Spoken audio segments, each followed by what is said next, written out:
everyone. Welcome to the National Legal Conference. I am Jason Manuel, your host, and the issue that will be tackled in today's discussion is about the controversial bill, divorce bill. So, divorce is a controversial issue ever since it was mentioned in the Philippine Congress. It was 1991 when Representative Manuel C. Ortega filed the House Bill number 6993 to endorse the divorce to be legal in the Philippines. So in 2001, similar matter was filed by Senator Rodolfo G. Piazon and Bella Flor J. Angara Castillo under Senate Bill number 782 and House Bill number 878.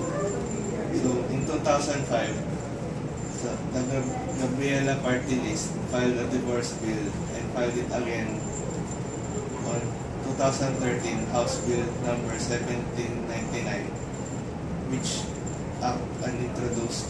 introduced divorce in the Philippines by amending the Title II of the Family Code. So this was authored by Representative Ilagan and Masa. So, to introduce our guest speakers for today, our first speaker is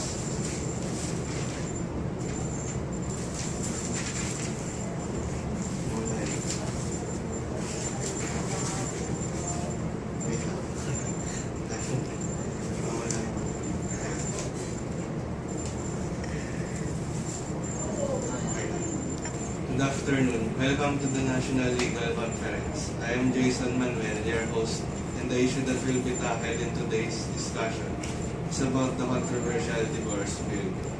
So divorce is a controversial issue ever since it was mentioned in the Philippine Congress. It was in 1991 when Representative Manuel C. Ortega filed the House Bill number 6993 to endorse the divorce to be legal in the Philippines. In 2001, similar matter was filed by Senator Rodolfo G. Piazon and Bella Flor J. Angara Castillo under Senate Bill 782 and House Bill number 878. In 2005, Gabriela Party List Representative Lisa Masa also filed a divorce bill and filed it again in 2013 House Bill number 1799, which is an act of introducing divorce in the Philippines by amending the Title II of the Family Code. So, this was authored by Ilagan and Masa. So, I have invited some experts who will give us more idea about divorce. So, our first guest is a 3rd District Congressman of Pasay City, valedictorian of batch 1980 of UP Diliman College of Law, top-notcher 1981 bar exam, graduate Master of Law at Harvard Law School batch 1986. Let's welcome Representative Mark Benson.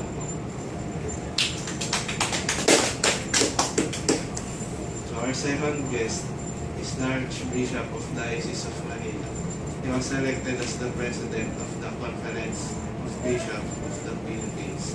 Let's welcome Archbishop Jasper Ho. Lastly, our third guest is a lawyer who is a partner of Zareno Santos Law Firm, which handles cases of annulment and legal separation in the Philippines. She graduated from Ateneo Law School in 1989 and passed the bar exam in 1990. Let's welcome Attorney Jeannie Christine Santos. So welcome to the show. Let's start first with my first question. So, what is the purpose of the bill? So, why did you file such bill, Mr. Congressman? I think the purpose of the bill is to introduce divorce as another option for couples in failed and irreparable marriages. In fact, we already had a divorce law that lasted from 1917 until August 30 of 1950, and when the Civil Code took effect.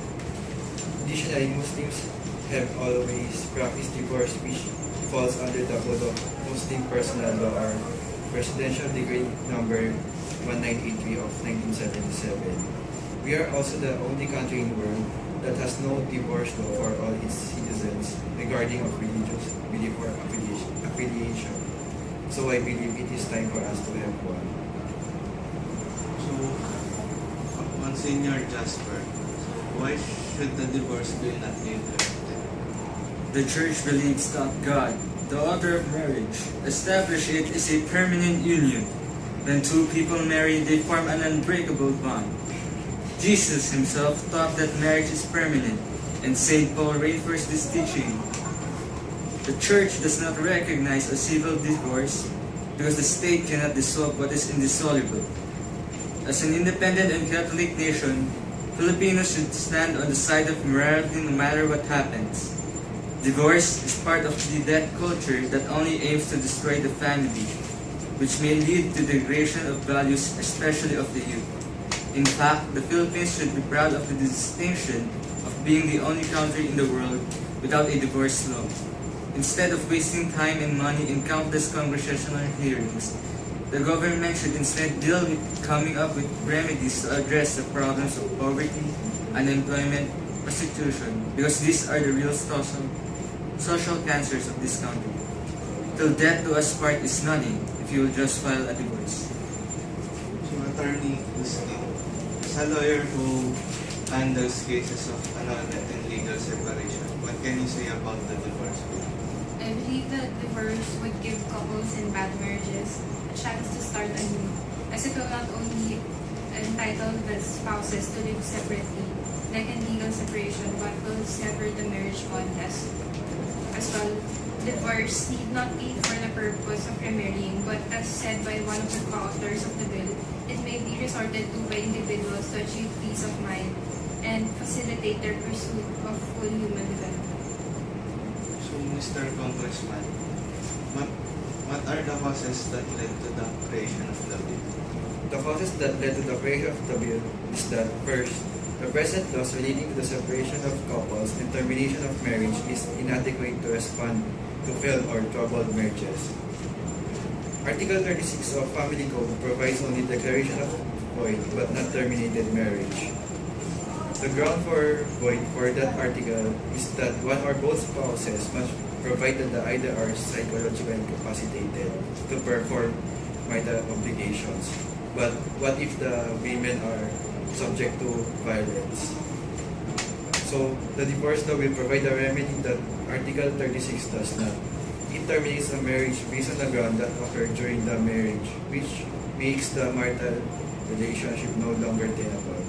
Second, the sheer number of petitions that have been filed since 1988 for the declaration of the nullity of the marriage under Article 36 of the Family Code shows that there are just too many couples who are desperate to get out of failed marriages because of marital violence.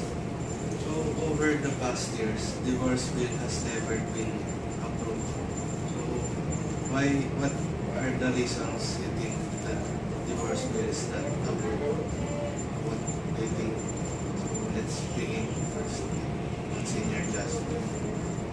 I believe that the reason why the Philippines had no divorce bill even up till now is because of the Filipinos great faith in God and the religiousness that has come to define our country. So, because of the church has heavy influences on the state, we have time and time again avoided the introduction of the divorce bill. This has caused our marriages to remain intact. Would you like to add something? I think that the Filipino people are still conservative and are still not ready to welcome ideas such as the divorce. And also, I think that the church has a big influence on the people as well as on the government. So the church is a big factor for the Congressman, would you like to say something? I think that the influence of the church to the lawmakers and to the people is just so big that the divorce bill would not be passed over the past years. So, in other Catholic countries in the world, like Spain and Italy, which allowed divorce, what can you say about it? Attorney? Ironically, Spain has the highest rate of divorce in Europe, brought about by the implementation of express divorce, wherein grounds for divorce is not needed, and that the only requirement is the joint filing of the couples of the court application. So, in a way, the church is cannot influence the people in practicing divorce in other countries. This is the question. The high numbers of spouses who want a divorce overpowers the voice of the church, so that the government of Spain have passed the divorce bill. Monsignor. The heavy influence of the government on the minds of the people has allowed the introduction of divorce in Spain, which in turn made people believe that divorce is actually morally correct. But I believe that even though it is within the bounds of the law, the church will forever be the main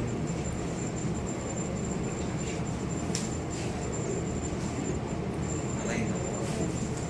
So, Monsignor Jasper, if divorce is not allowed, how come annulment is? Firstly, divorce and annulment, they have the same effect of annullating a couple.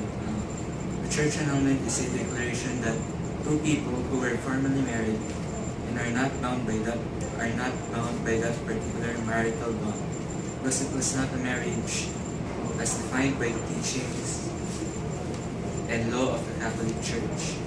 An annulment is a statement by the Church that the relationship did not meet at least one of the requirements seen as essential for an indissoluble marital union in the Church. So, Attorney Christine, why do you want divorce bill? Is annulment and legal separation not?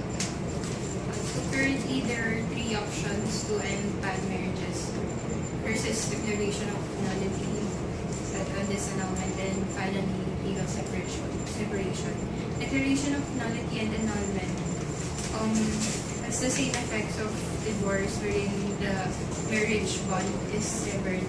However, it is only applicable in certain cases, such as marriage to minors, polygamous marriages, and marriage between close relatives. So in short, the problem must have occurred before the marriage.